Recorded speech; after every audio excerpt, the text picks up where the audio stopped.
ഒരു അവിയൽ ഉണ്ടാക്കാൻ പോവാണ്. അപ്പോൾ നമുക്കതിന് വേണ്ടിയിട്ട് ചട്ടി അടുപ്പത്ത് വെച്ചു. അവിയലിൻ്റെ കഷ്ണങ്ങളൊക്കെ ഇത് കഴുകി വാരി വെച്ചതാണ്. മുത്തങ്ങ, ചേന, കായ, ക്യാരറ്റ്, ഒരു കഷ്ണം ചെറിയ കഷ്ണം വെള്ളരിക്ക, പയർ, ഒരു 5-6 കൊത്തമരയുണ്ട്. എല്ലാം കൂടി നമ്മളിത് മുരിങ്ങക്കായുണ്ട്. എല്ലാം കൂടി നമ്മളിത് ഈ പാത്രത്തിലേക്ക് ഇട്ട് കൊടുത്തിട്ടുണ്ട്. ഒരു 1/2 സ്പൂണ് മഞ്ഞൾപ്പൊടിയും ഒരു 3/4 സ്പൂണ് മുളക് പൊടിയും ഇട്ട് കുറച്ച് വെള്ളം ഒഴിച്ചു. കുറച്ച് വെള്ളം ഈ കഴുകിയതിൻ്റെ വെള്ളം കുറച്ച് ഇതിലുണ്ടാവും. കുറച്ച് വെള്ളം ഒഴിച്ചിട്ട് ഒന്ന് വേവിക്കാൻ വയ്ക്കുകയാണ്. അപ്പം അതൊന്ന് വെന്ത് വരട്ടെ. വെന്തിട്ട് ഉപ്പിടാം. ഒന്ന് വെന്ത് വരട്ടെ.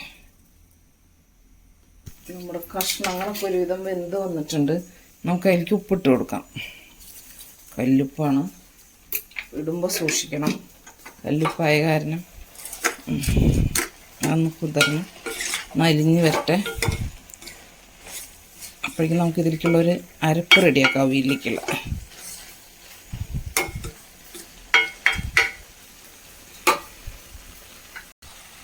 നമുക്ക് ഇതിലേക്ക് കുറച്ച് മോര് ഒഴിച്ച് കൊടുക്കാം.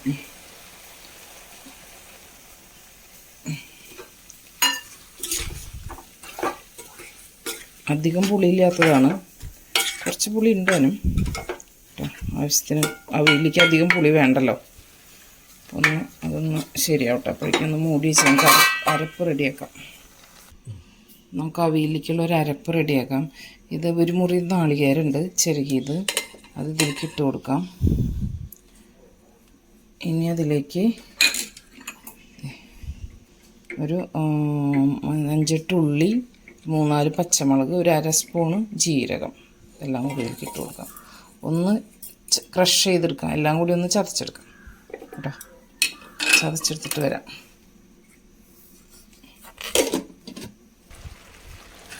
നമ്മുടെ കഷ്ണങ്ങളൊക്കെ നന്നായി വെന്തിട്ടുണ്ട്. മുരിങ്ങക്കായൊക്കെ നമുക്ക് അതിലേക്ക് അരപ്പ് ചേർത്ത് കൊടുക്കാം. ഇതുപോലെ ഒന്ന് ചതച്ചെടുത്തിട്ടുള്ളൂ, അത് ഇതിലേക്ക് ചേർത്ത് കൊടുക്കാം.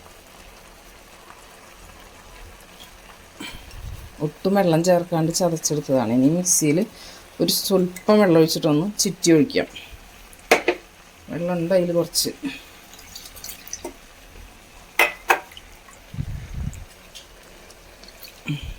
മതി.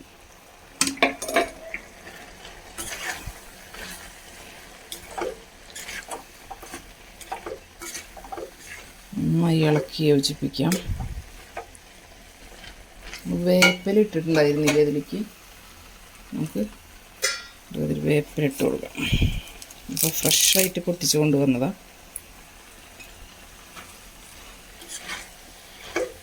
നന്നായി ഒന്ന് ഇളക്കി യോജിപ്പിക്കട്ടെ.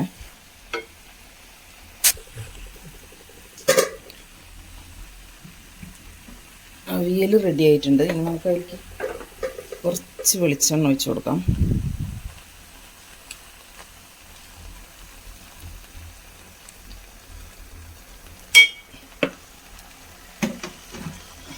വെളിച്ചെണ്ണ വെച്ച് ഈ വേപ്പിലയും കൂടി അതിൻ്റെ ഉള്ളിലിട്ടിട്ട് ഒന്ന് അടച്ച് വയ്ക്കാം.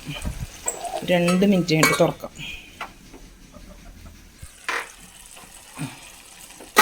നമ്മുടെ ഗ്യാസ് ഓഫ് ചെയ്തു. ഇതാണ് നമ്മുടെ അവിയൽ കേട്ടോ. അടിപൊളി ടേസ്റ്റുള്ള അവിയലാണ്. നമുക്ക് അപ്പം ഇതുപോലെ ഇനിയാവും എല്ലാവരും ഉണ്ടാക്കുന്നുണ്ടാവുക. എന്നാലും ചെറിയ ചെറിയ വ്യത്യാസങ്ങളൊക്കെ ഉണ്ടാവുമല്ലോ ഓരോരുത്തരും ഉണ്ടാക്കണമെങ്കിൽ. അപ്പോൾ നമ്മളുണ്ടാക്കണ പോലെ നിങ്ങളും ഒന്ന് ഉണ്ടാക്കി നോക്കി നോക്കുക.